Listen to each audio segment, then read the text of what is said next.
Cricket और business की दुनिया की एक बेहद दिलचस्प खबर सामने आई है।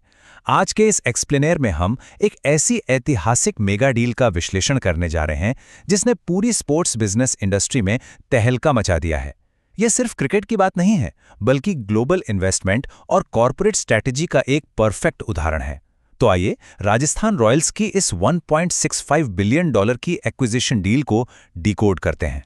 15,660 करोड़ रुपए यानी करीब $1.65 बिलियन। एक बार इस नंबर के स्केल पर गौर करें। ये राजस्थान रॉयल्स के हालिया एक्विजिशन की फाइनल वैल्यूएशन है। ये कोई छोटा मोटा अमाउंट नहीं है। ये साफ दिखाता है कि आईपीएल आज सिर्फ एक घरेलू क्रिकेट टूर्नामेंट नहीं रहा, बल्कि एक बहुत बड़ा ग्लोबल बिजनेस बन चुका है।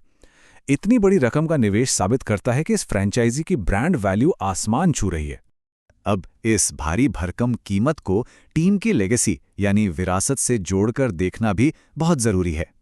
हम किसी साधारण टीम की बात नहीं कर रहे। याद है ना 2008 का वो पहला आईपीएल सीजन? उद्घाटन चैंपियन राजस्थान रॉयल्स ही तो थी। पहली बार वो चमचमाती ट्रॉफी इसी टीम ने उठाई थी। तो ये जो नया निवेश आया है, ये सिर्फ एक बिजनेस ट्रांजैक्शन नहीं है। ये उस ऐतिहासिक विरासत को आगे बढ़ाने और उस पहले खिताबी जीत के सुनहरे दौर को वापस लाने के एक नए विजन की शुरुआत है।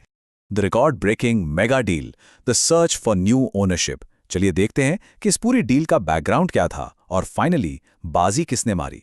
शुरुआत में बाजार में क्या अफवाह थी? यही कि कार्ल समानी का अमेरिकी ग्रुप इस फ्रेंचाइजी को खरीदने वाला है।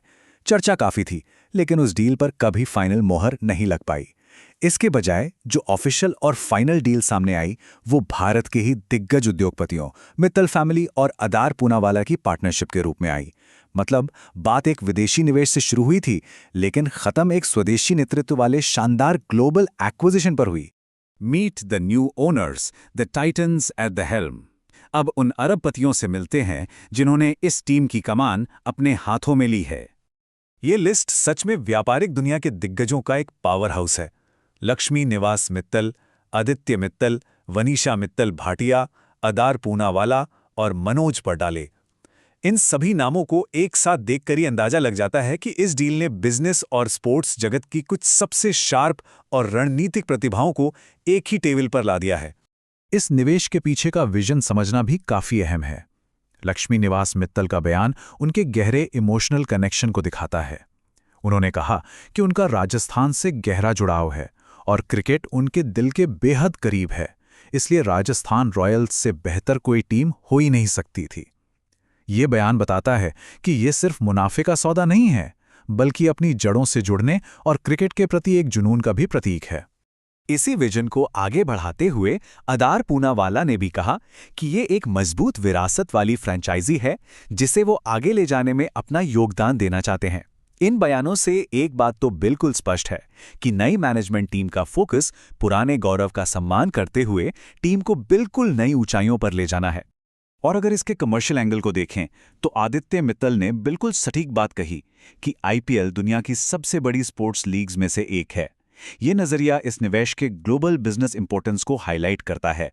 इतने बड़े इन्वेस्टर्स आईपीएल को सिर्फ एक लोकल टूर्नामेंट नहीं मानते, बल्कि दुनिया के सबसे प्रीमियम और प्रॉफिटेबल स्पोर्ट्स प्लेटफॉर्म्स में से एक के तौर पर देखते हैं। A global royals empire, more than just an IPL team. ये समझना बहुत जरूरी है कि इतनी बड़ी कीमत आखिर चुकाई किस चीज के लिए गई है। $165 बिलियन की ये वैल्यूएशन सिर्फ एक भारतीय टीम के लिए नहीं है। इस डील के जरिए 3 अलग-अलग इंटरनेशनल प्रॉपर्टीज हासिल की गई हैं। भारत की राजस्थान रॉयल्स, साउथ अफ्रीका की पाल रॉयल्स और कैरिबियन प्रीमियर लीग की बारबाडोस रॉयल्स। तो इस एक्विजिशन से नए मालिकों ने दुनिया के 3 प्रमुख क्रिकेट नेशंस में अपनी मौजूदगी दर्ज करा ली है। ये सच में एक पूरा मल्टीनेशनल ब्रांड तैयार करने जैसा है। Slicing the ownership pi, the equity breakdown. चलिए अब इस डील की फाइनेंशियल स्ट्रक्चरिंग पर नजर डालते हैं कि मालिकाना हक बंटा कैसे है। ये ब्रेकडाउन काफी क्लियर है। मित्तल फैमिली के पास 75% की बहुत बड़ी हिस्सेदारी है, जो उन्हें इस फ्रेंचाइजी पर डिसाइसिव और सुपर मेजॉरिटी कंट्रोल देती है। इसके बाद अदार पूनावाला के पास लगभग 18% का स्टेक है और जो बाकी 7% की हिस्सेदारी बचती है वो मनोज बड़ाले सहित मौजूदा इन्वेस्टर्स के पास रहेगी। डिसीजन मेकिंग पावर अब साफ तौर पर मित्तल फैमिली के पास है। लेकिन यहां एक दिलचस्प बात है, भले ही मनोज बडाले का हिस्सा सिर्फ 7% है, वो कहीं बाहर नहीं जा रहे हैं, वो टीम के साथ एक बहुत ही अहम लीडरशिप रोल में बने रहेंगे। ये काफी स्मार्ट मूव है क्योंकि इससे फ्रेंचाइजी को नए जोश के साथ साथ पुराने अनुभव और कंटिन्यूटी का फायदा भी मिलता रहेगा। What happens next? Pending regulatory approvals। अब बात करते हैं उन जरूरी प्रक्रियाओं की जिन्हें डील क्लोज होने से पहले पूरा करना होगा। कोई भी इतनी बड़ी कॉर्पोरेट डील तुरंत फाइनल नहीं होती। इसके 3 अहम स्टेप्स हैं। पहला, भारतीय क्रिकेट नियंत्रण बोर्ड यानी बीसीसीआई की मंजूरी लेना। दूसरा, कंपटीशन कमीशन ऑफ इंडिया यानी सीसीआई से बिजनेस क्लियरेंस हासिल करना। और तीसरा, आईपीएल गवर्निंग काउंसिल की फाइनल सहमति। ये कुछ सख्त लीगल और रेगुलेटरी हर्डल्स हैं जिन्हें एक एक करके पार करना ही होगा। तो इस पूरी कानूनी प्रक्रिया में कितना समय लगेगा? ये डील 2026 के सेकेंड क्वार्टर में एग्री हुई है और सभी जरूरी फॉर्मेलिटीज को देखते हुए उम्मीद यही है कि साल 2026 के थर्ड क्वार्टर तक ये पूरी प्रक्रिया फाइनली कंप्लीट हो जाएगी। जाहिर है, ऐसे बड़े ट्रांजैक्शंस में समय तो लगता ही है। इस पूरे एक्सप्लेनर को समेटते हुए हम एक बहुत ही बड़े सवाल पर आके रुकते हैं। हमने इस 15,660 करोड़ रुपए के अमाउंट, नए पावरफुल ओनर्स और उनके ग्लोबल विजन को डीकोड किया। लेकिन स्पोर्ट्स की दुनिया में असल कामयाबी तो मैदान के अंदर परफॉर्मेंस से आंकी जाती है।